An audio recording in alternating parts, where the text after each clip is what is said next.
कार्तिक मास महात्म्य कथा अध्याय 11। मैं आज आपको कार्तिक मास महात्म्य कथा का 11वां अध्याय सुनाऊंगी। एक बार सागर पुत्र जलंधर अपनी पत्नी वृंदा सहित असुरों से सम्मानित हुआ सभा में बैठा हुआ था। तभी गुरु शुक्राचार्य का वहां पर आगमन हुआ। उनके तेज से सभी दिशाएं प्रकाशित हो गईं। गुरु शुक्राचार्य को आता देखकर सागर पुत्र जलंधर ने असुरों सहित उठकर बड़े ही आदर के साथ उन्हें प्रणाम किया। गुरु शुक्राचार्य ने उन सबको आशीर्वाद दिया। फिर जलंधर ने उन्हें एक दिव्य आसन पर बैठाकर स्वयं भी आसन ग्रहण किया। फिर उठकर सागर पुत्र जलंधर ने उन्हें विनम्रता पूर्वक पूछा, हे गुरुजी, आप हमें यह बताने की कृपा करें कि राहु का सर किसने काटा था। इस पर दैत्य गुरु शुक्राचार्य ने विरोचन पुत्र हिरण्याकश्यप और उसके धर्मात्मा पौत्र का परिचय देकर देवताओं और असुरों द्वारा समुद्र मंथन की कथा संक्षेप में सुनाते हुए बताया कि जब समुद्र से अमृत निकला तो उस समय देव रूप बनाकर राहु भी अमृत पीने के लिए बैठ गया। इस पर इंद्र के पक्षपाती भगवान विष्णु ने राहु का सिर काट डाला।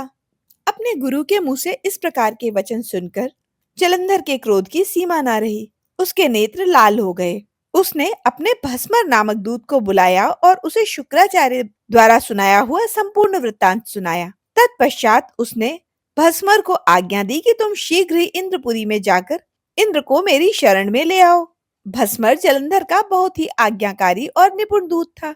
वह जल्द ही इंद्र की सुधर्मा नामक सभा में जा पहुंचा और जलंधर के शब्दों में इंद्र से बोला, हे देवता धाम, तुमने समुद्र का मंथन क्यों किया और मेरे पिता के समस्त रत्नों को क्यों ले लिया? ऐसा करके तुमने अच्छा नहीं किया। यदि तुम अपना भला चाहते हो तो उन सब रत्नों और देवताओं सहित मेरी शरण में आ जाओ, अन्यथा मैं तेरे राज्य को ध्वस्त कर दूंगा और इसमें कुछ भी मिथ्या नहीं है।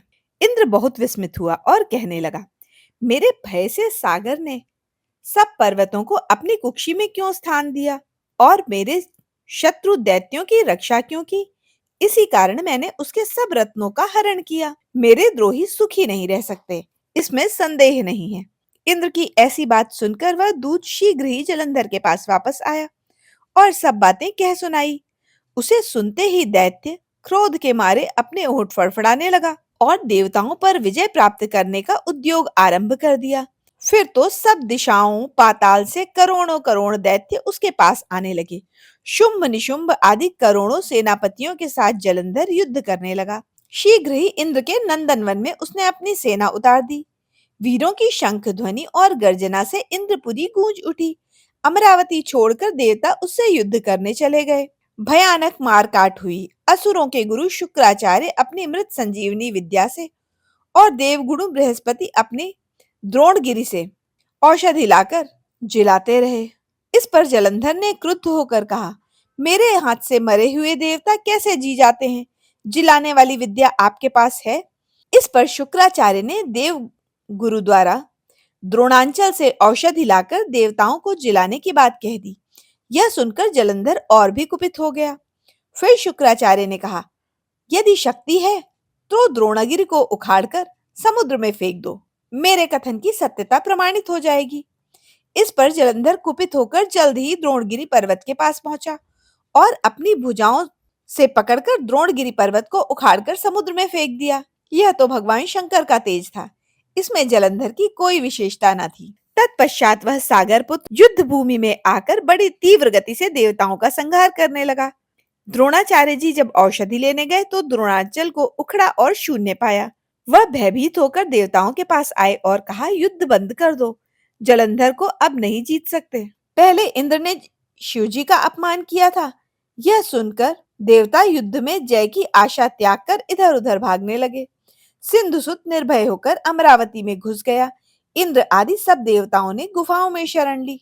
इसके साथ ही कार्तिक मास महात्म्य की कथा का 11वां अध्याय समाप्त हुआ। कार्तिक मास महात्म्य कथा अध्याय 12।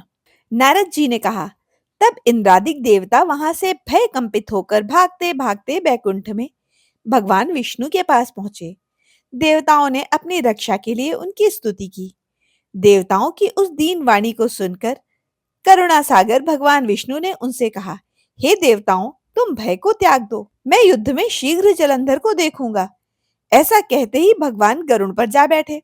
तब समुद्र तनया लक्ष्मी जी ने कहा, हे नाथ, यदि मैं सर्वदा आपकी प्रिया और भक्ता हूँ, तो मेरा भाई आप द्वारा युद्ध में नहीं मारा जाना चाहिए। इस पर विष्णु जी ने कहा, अच्छा, यदि तुम्हारी ऐसी प्रीति है, तो मैं उसे अपने हाथों से नहीं मारूंगा, परंतु युद्ध में अवश्य जाऊंगा, क्योंकि देवताओं ने मेरी बड़ी स्तुति की है। ऐसा कहकर भगवान विष्णु युद्ध के उस स्थान पर जा पहुंचे, जहां पर जलंधर विद्यमान था। जलंधर और भगवान विष्णु में घोर युद्ध हुआ। विष्णु के तेज से कंपित होकर देवता सिंहनाद करने लगे। फिर तो अरुण के अनुज गरुड़ के पंखों की प्रबल वायु से पीड़ित होकर दैत्य इस प्रकार घूमने लगे जैसे आंधी में बादल आकाश में घूमते हैं। तथा अपने वीर दैत्यों को पीड़ित होते हुए देखकर जलंधर ने क्रुद्ध होकर विष्णु भगवान को उद्धत वचन कहकर उन पर कठोर आक्रमण कर दिया। इसके साथ ही कार्तिक मास महात्म्य का 12वां अध्याय समाप्त होता है। कार्तिक मास महात्म्य अध्याय 13। कार्तिक मास महात्म्य अध्याय 13। दोनों ओर से गदाओं, वाणों और शूलों आदि का भीषण युद्ध होने लगा। दैत्यों के तीक्ष्ण प्रहारों से व्याकुल होकर देवता इधर उधर भागने लगे और देवताओं को इस प्रकार भयभीत होकर इधर उधर भागते हुए देखकर गरुड़ पर चढ़े भगवान विष्णु ने युद्ध में आगे बढ़कर अपना सारंग नामक धनुष उठाकर बड़े जोर की टंकार किया। त्रिलोकी शब्दित हो गई। पल मात्र में भगवान ने हजारों दैत्यों के सिर काट गिराए। तो फिर विष्णु और जलंधर का महासंग्राम हुआ। वाणों से आकाश भर गया। लोग आश्चर्य करने लगे। भगवान विष्णु ने वाणों के वेग से उस दैत्य की ध्वजा, छत्र, धनुष, बाण आदि काट डाले। इससे व्यथित होकर उसने अपनी गदा उठाकर गरुड़ के मस्तक पर दे डाली। साथ ही क्रोध से उस दैत्य ने विष्णु जी की छाती पर एक तीक्ष्ण प्रहार किया। इसके उत्तर में विष्णु जी ने भी उसकी गदा काट दी और अपने शारंग धनुष पर बाण चढ़ाकर उसे बीधना आरंभ किया। इस पर जलंधर इन पर अपने पैर और बाण बरसाने लगा। उसने विष्णु जी पर कई पैने बाण मारकर वैष्णव धनुष को काट दिया। धनुष कट जाने पर भगवान ने अपनी गदा हाथ में ली और शीघ्र ही जलंधर को खींच कर मारी, परंतु उस अग्निवत अमोघ गदा की मार से भी वह दैत्य कुछ चलायमान न हुआ। उसने एक अग्निमुख त्रिशूल उठाकर विष्णु जी पर छोड़ दिया। विष्णु जी ने शिव जी के चरणों का स्मरण कर नंदन नामक त्रिशूल से उसके त्रिशूल को छेद दिया। जलंधर ने झपट कर विष्णु जी की छाती पर जोर की मुष्टि का प्रहार किया। उसके उत्तर में भगवान विष्णु ने भी उसकी छाती पर अपनी मुष्टि का प्रहार किया। फिर दोनों घुटने टेक कर बाहुओं और मुष्टि से बाहु युद्ध करने लगे। कितनी ही देर तक भगवान ने उसके साथ युद्ध किया।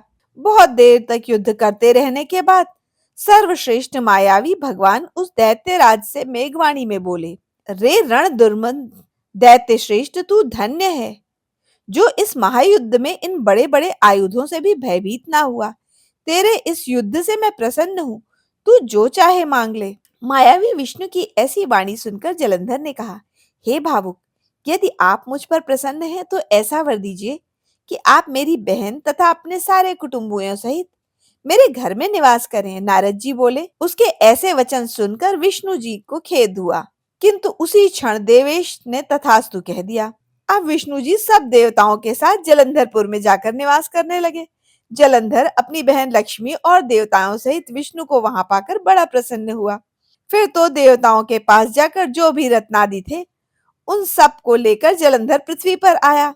निशुंभ को पाताल में स्थापित कर दिया और देव, दानव, यक्ष, गंधर्व, सिद्ध, सर्प, राक्षस, मनुष्य आदि सभी को अपना वंशवर्धी बना त्रिभुवन पर शासन करने लगा। उसने धर्मानुसार सुपुत्रों के समान अपनी प्रजा का पालन किया। उसके धर्म राज्य में सभी सुखी थे। कार्तिक मास महात्म्य कथा अध्याय 14। तब उसको इस प्रकार धर्म पूर्वक राज्य करते हुए देखकर देवता क्षुब्ध हो गए।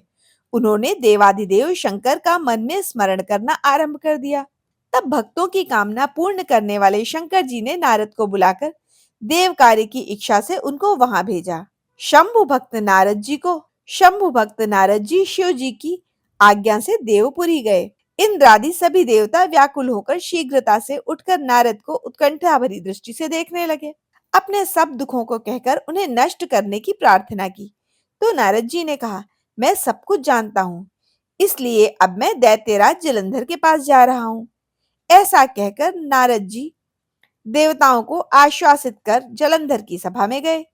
जलंधर ने नारद के चरणों की पूजा की और हंसते हुए कहा, हे ब्राह्मण, कहिए आप कहाँ से आ रहे हैं? यहाँ कैसे? मेरे योग्य जो सेवा हो उसकी आज्ञा दीजिए। नारद जी प्रसन्न होकर बोले, हे महाबुद्धिमान जलंधर, तुम धन्य हो। मैं स्वेच्छा से कैलाश पर्वत गया था, जहां 10,000 योजनों के कल्प वृक्ष का वन बना है।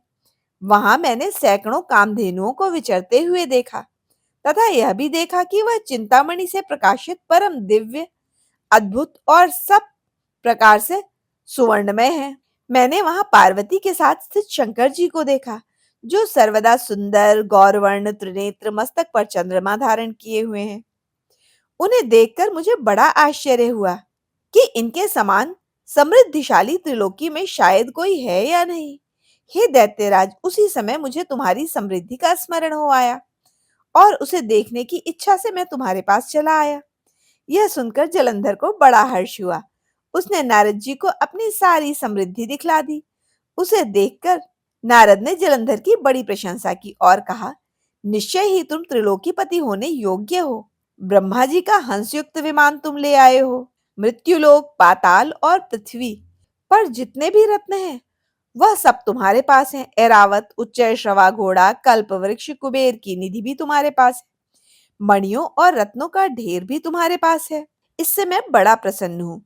परंतु तुम्हारे पास कोई स्त्री नहीं है, अर्थात स्त्री रत्न की कमी है। इसके बिन तुम्हारा सब कुछ फीका है। तुम किसी स्त्री रत्न को ग्रहण करो। नारद के ऐसे वचन सुनकर दैत्यराज काम से व्याकुल हो उठा। उसने नारद जी को प्रणाम करके पूछा, ऐसी स्त्री कहाँ मिलेगी जो सब रत्नों से श्रेष्ठ हो? नारद जी ने कहा, ऐसा रत्न कैलाश पर्वत में योगी शंकर के पास है।